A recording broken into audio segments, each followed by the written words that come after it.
What's up, guys? Justin here from Barbell Kings, and today we're going to be talking about using psilocybin mushrooms for the treatment of depression. So if you haven't watched, oh, there's a car back there. If you haven't watched my first video, don't hit me. Why are you slowing down? Sir, you don't have to slow down. I don't want to talk to you. Maybe he's just stopping. All right. So anyway, using psilocybin mushrooms for treatment of depression. I might have to edit this. That's a wild intro. I've never had anybody just stop in the middle of the road. If you haven't watched my first video on depression, depression is a disease, and all diseases have a root cause.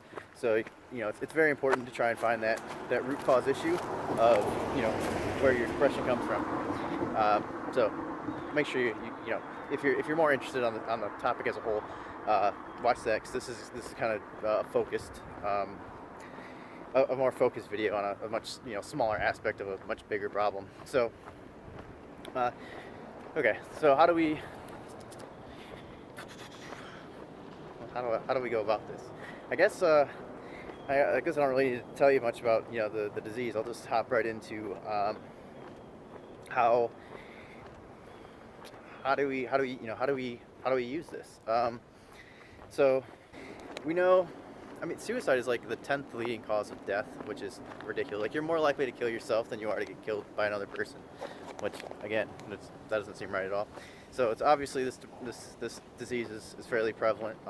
We know that depression is fairly prevalent, especially like I think a big part of me making this video is that we're coming into what is usually one of the higher times of rates of suicide, with the holidays and the shorter days, less sunlight.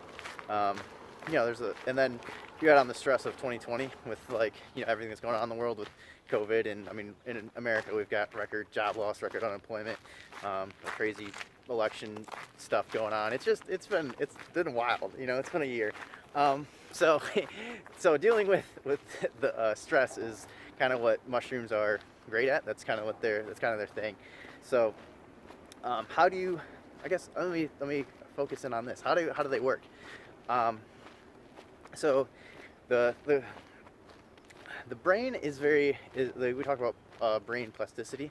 So you kind of have like neural pathways in your brain, and the more you use these neural pathways, the more ingrained they are, and they kind of stay there. So most of us have been using these same neural pathways since like adolescence, and once they're ingrained, you pretty much always use them. We're creatures of habit. We continually do the same things. I'm not gonna say it's absolutely not impossible. Our brain has wonderful plasticity where it can change and adapt based on experiences throughout our lives.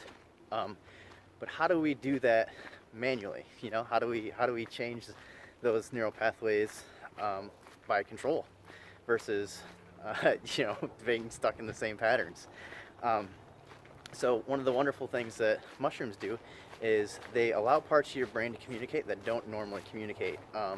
So like I was saying with those neural pathways, once that point A to point B, your brain has always been going the same route. It's always been doing the same thing, and mushrooms will allow your brain to communicate and allow those neural pathways to communicate between different sections of your brain to find more efficient pathways at an incredibly rapid rate.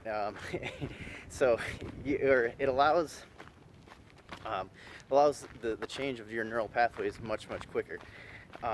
What does that mean for you? What does that how does that equate to?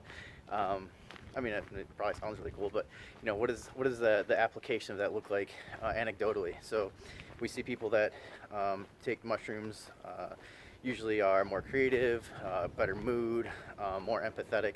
Actually, empathy and courage are the two most common character traits seen increase in people that regularly use microdose mushrooms. Is that another car? No, I'm just losing my mind. The empathy makes sense because in brain scans we see that the amygdala, I mentioned this before, but I'll mention it again because I really like it. The amygdala, with SSRIs, with normal antidepressants, is suppressed. They believed for a long time that that's what depression was an overactive amygdala. So they're like, all right, we suppress the amygdala, regulate serotonin, and will cure depression. There's a new study which I will link. That I will link because it's very important to this video. It's very relevant to this video.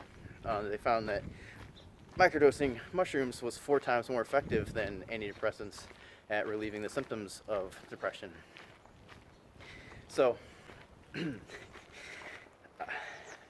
might have to take a pause here, gather my thoughts. Okay, so we're getting on to what does this mean for you? We see better habits, more creativity. It's what's crazy is it's, like I said, it's easier for those neural pathways to change, so it's easier for people to change their habits. It's easier for people to have control over their thoughts.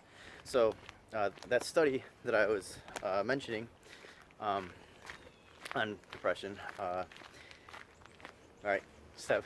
I can't slow myself down here. Step 3.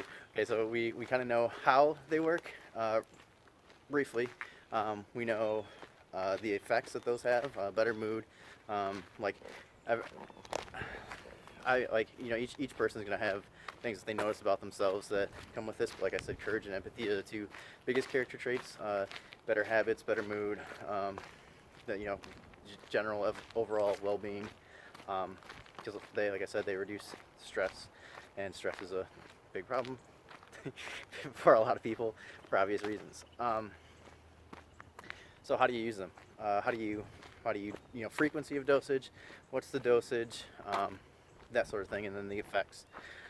Frequency. So what's cool is this is all kind of relatively new, and everyone's just kind of been. Oh, this is new. They tore up the road.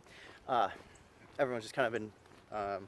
I say toying with, but it's been a process. So there's everyday usage, there's every other day, there's every 3rd day, there's once a week, there's a few days on, a few days off. What we do know is that everyday usage or frequent usage, the body builds a tolerance. So when you're using it every day, oh no, there's cars coming from both ways. And this road is all tore up. We're gonna jump over here. Okay.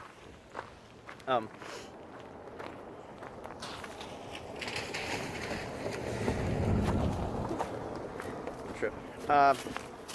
Okay, so we gotta backtrack. Where was I?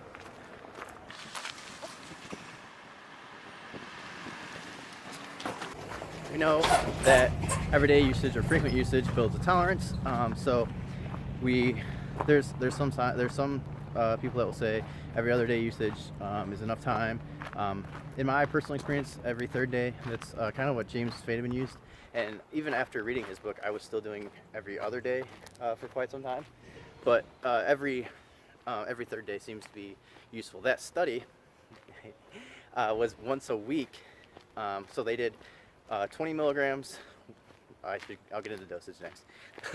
They did 20 milligrams the 1 week, and then they waited a week, and they did 30 milligrams the 2nd week, and then they waited a month, and then they retested. They have a wonderful test for depression, for symptoms.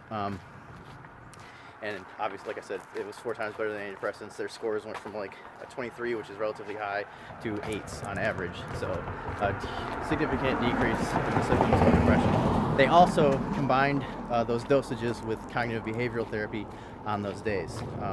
My first video on depression, I talked about cognitive behavioral therapy. You can look that up on your own or after this video. Because like I said, I think this is it's something that you got to use, like that root cause theory. You got to figure out, what you got to stack these things. You got to be eating, a nutrient dense diet. You got to be, it makes it sound so overwhelming, but you want to make sure that you're exercising to create the neurogenesis in your brain. You want to have low controlled, like stress isn't bad in acute amounts, like exercise is good, right? But let's say you're not sleeping, you're not eating, and you're exercising. Well, then the stress of exercise becomes a negative for the body. It becomes more harm, it's doing more harm than good. That's what I'm trying to say there.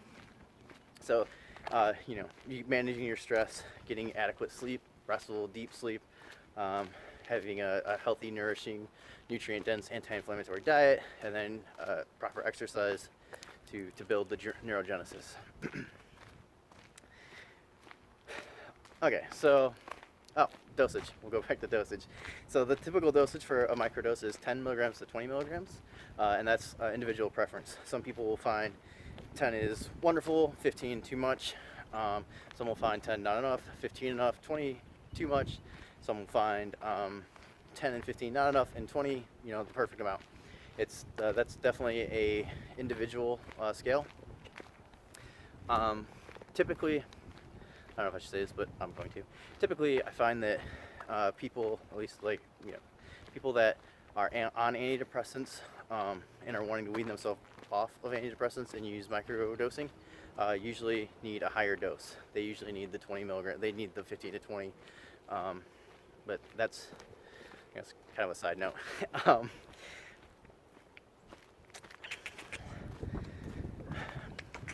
In that study, when they used the 30 milligrams, I wouldn't. So 20, I wouldn't. I didn't say anything above 20 milligrams because I don't believe. I would not consider that a microdose anymore. I would consider that. I mean, you're gonna get the benefits of a microdose are that you don't actually feel anything. You don't feel any different as far as, you're not like, oh shit, I'm tripping, man. You're not high.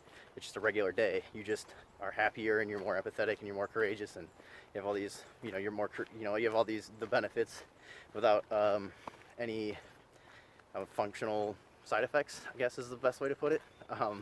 Whereas with that 30 milligram dosage, I would say you're definitely going to get a body high, a euphoria. Don't operate machinery or drive at the peak of a 30. I mean, you're not gonna get any visual hallucinations, but you're definitely gonna get a body high, a sense of euphoria, probably more than most people are used to. Let's see, what else can we talk about? Recommended dose, I would say, like I said, frequency. I would recommend every third day, once a week. The more, the better it works, the less you have to use it. I know, I don't know if I didn't mention this in the frequency, but some people also do Monday, Wednesday, Friday, a few times a week, space it that way. Yeah, no, I think that's it. Like I said, I'll link the study. Found it super interesting. And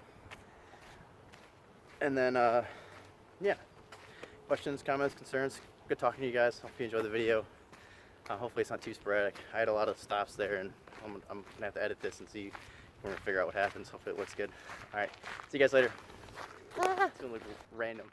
When I was talking about the neuroplasticity of the brain, this was like a side story I wanted to add in. That in Japan, they used mushrooms to figure out their subway system. So they had their subway system, and they're like, well, how do we need to make this more efficient? And so they took mushrooms, and they used the mycelium is kind of like the roots of the mushroom. Best way I can describe it. So they set food sources up in scale to what would be major cities in Japan, and then they let the mycelium grow out to the food sources, and then they, that's kind of like where the subway, needed to be. That'd be the mycelium grew out, right? Found the food sources and then found the most efficient paths to get there. The same thing is what happens in your brain with the neural pathways when the mushrooms work in your brain. They find the most efficient pathways. That's it. That was my story. I thought it was really cool. Okay. See you later. Ending note here. Apparently I can't stop talking about this topic. I think that it's very important that the mushrooms have to be used with an intent or a purpose. It's not like, let me just take this and let it fix my problems. It's, let me take this and it's kind of like a tool or an aid to help me reach, my goals. It's not, it doesn't do all the work for you, but it's definitely makes the job a little easier. It's a tool, it's an aid. But like I said, I think it's very important to do it with intent or purpose.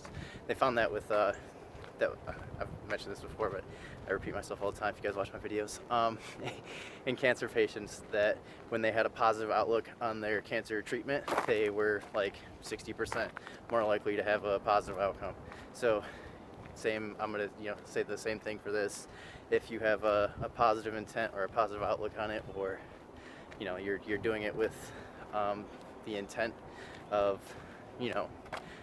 not just putting, not just taking it and being like, okay, I'm fixed now, but taking it and kind of using it as a tool. I'll say that again for like the 7th time. It's gonna be a whole lot more effective. Okay, see you guys.